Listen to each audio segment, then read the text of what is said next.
Mbahaye ikaze mu makuru yo hanze y'ikibuga. Umutoza yahawe akazi akirukanwaho nyuma y'iminota 10. Iminota 10 yonyine.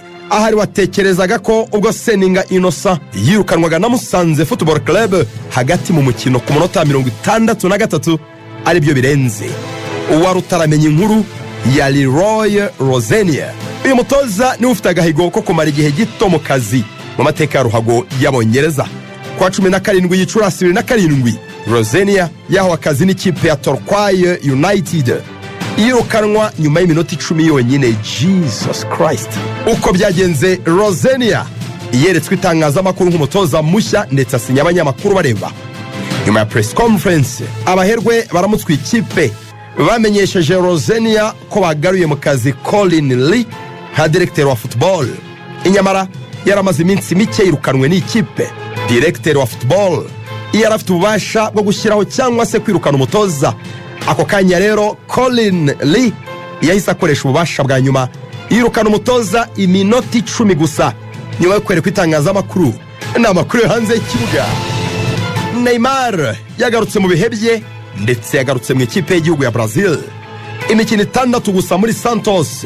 Neymar Junior atsinze ibitego 3 ndetse atanga imipira 3 iva mu ibitego. Ariko se byari kugenda gute iyo adakinira Barca kirya gihe ahubwo akajyana na Pep Guardiola muri Bayern Dominique? Neymar aragira ati habuze gato ngo njye muri Bayern, byose kubera Pep Guardiola. Nibyo koko bisaba umutoza ukomeye mu ikipe n'umukinnyi ukomeye, ariko Pep Guardiola ntiyambonye. Neymar aragira ati nyuma yo gutwara Puskás Award, papa wanjye yampamagaye kuri telefone ubutaruhuka. Nyuma nza gufata telefone ansaba gufungura urugi rw'icyumba, ndabikora. Hari saa 8 z'ijoro. Nari nambaye isokore kiboxa yonyine. Yari papa wanjye nanjye ku buriri. Pep Guardiola n'umusemurira bari kuri telefone. Pep yarambwiye ati ndashaka kugusinyisha, duhita tujyana mu ikipe nshya ngiye gutoza. Nza kugira umukinnyi wa mbere ku isi. Guardiola yanyeretse agapapuro gashushanyije ikibuga n'umwanya nzakina, ndetse acana laptop anyereka ibishushanyo bya tactique by'uburyo tuzakina. Pep yarambwiye ngo Neymar ningukinisha uko mbitekereza ntutsinde ibitego 60 mu mwaka umwe mu buryo buhoraho, narahiye nzahindura izina ryanjye simbe nkitwa Pep Guardiola.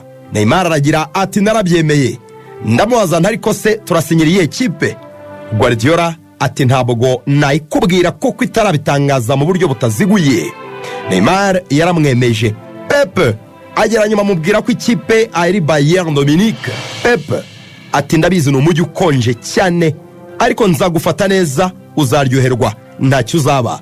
Neymar ati nirengagije Guardiola nsinyira Barca nk'ikipe nakundaga kuva mu buto bwanjye. Neymar Junior yakinnye imikino 726 muri kariyeri yose, atsinda ibitego 442 n'imipira 282 yavuyemo ibitego.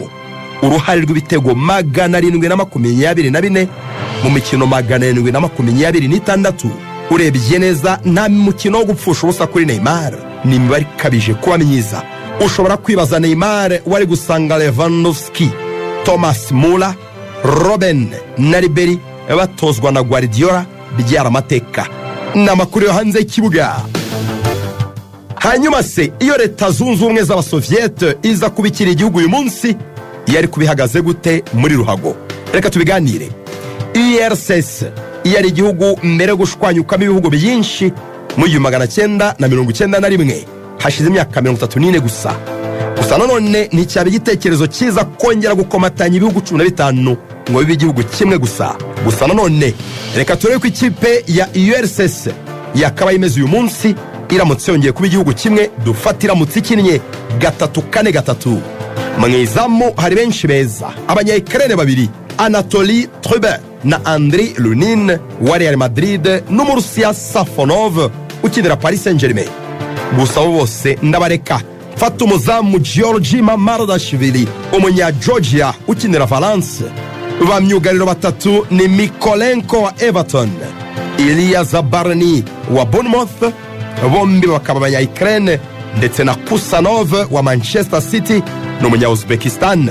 ibumoso hashyire Zinchenko umunya-Ukraine wa Arsenal, ndetse iburyo hajye Sudakov wa Shakhtar Donetsk. Kapiteni w'ikipe ari hagati imyaka 36, Henrik Mkhitaryan umunya-Armenia ugicanga irangi muri Inter Milan. Umwongereho Golovin wa Monaco ni Umurusiya. Imbere harakina Mikhailo Mudryk iburyo, umunya-Ukraine. Rutahizamu Abu wa Roma umunya-Ukraine kandi nanone Artem Dovbyk, ndetse n'umunya-Georgia Khvisha Kvaratskhelia akinira Paris Saint-Germain. Utekereza ko ikipe yageraye mu gikombe cy'isi? Ubwo simvuzemo Mikutatse, Tsigankov, Shomurdov kimwe n'abandi ba Barca beza bari muri shampiyona z'i Burayi. N'amakuru yo hanze y'ikibuga. Bamerewe bate abana b'u Rwanda bakina imahanga? Hakim Sahabo gake agenda agaruka mu bihe byiza. Yari umukinnyi w'ingenzi cyane ubwo ikipe ya Berchot yatsindaga KV Michelin 1-0. Kwizera Olivier Gishweka yari mu izamu bw'ikipe ya Al Kaukab yatsindaga Mudar 2-1. Samuel Guelet na Marvin Carey bagize imikino myiza cyane ubwo amakipe yabo yatangaga ibirori mu mpera z'icyumweru mu Bubiligi no mu Suisse. Guelet na Rar La Louvière banyagiye Kase Yupen 3-0. Ikipe ya Guelet iri ku mwanya wa gatatu ndetse ikomeje gushaka itike izamuka muri Pro League. Kamari Doyle watijwe na Brighton muri Crawley Town yitsinze igitego ku munota wa 33 nyuma zo gusimbuzwa. Ikipe ye yatsinzwe na Cambridge United 2-0. Yagize umukino mubi cyane. Mu Bufaransa, Warren Kabanzi yakinnye iminota 15 asimbuye ubwo Toulouse yanyagiraga Angers kuri stade Raymond Kopa. Muri Azerbaijan, Mutsinzi Ange Jimmy aragaruka mu kibuga kuri wa kabiri aho FK Zira Isura Turan. Kuri wa mbere byari byitezwe ko Sabail FK ya Nshuti Inosa yakira Shamak. Mu Misiri, Rafael York ashobora gukina umukino wa mbere muri ZFC kuri wa kabiri. Mu Busuwisi mu cyiciro cya kane niho dusanga Quente Rushenguziminega ni kapiteni wa FC Echelens, ikipe yanganyije na Sion ya kabiri. Muri Arabia Saudite hanabarizwa Gishweka. Steve Rubanguka yari mu kibuga ubwo Al Najum akinira yatsindaga Hajer Club. Muri Tunisia, Mugisha Bonner bakunda kwita Casemiro arakina uyu mugoroba ubwo Stade Tunisien akinira iza guhura na GS Omaran. Aniseti Ishimwe yagiye mu kibuga asimbuye ubwo Olympique Beja yatsindwaga na Zarzis kwa gatandatu.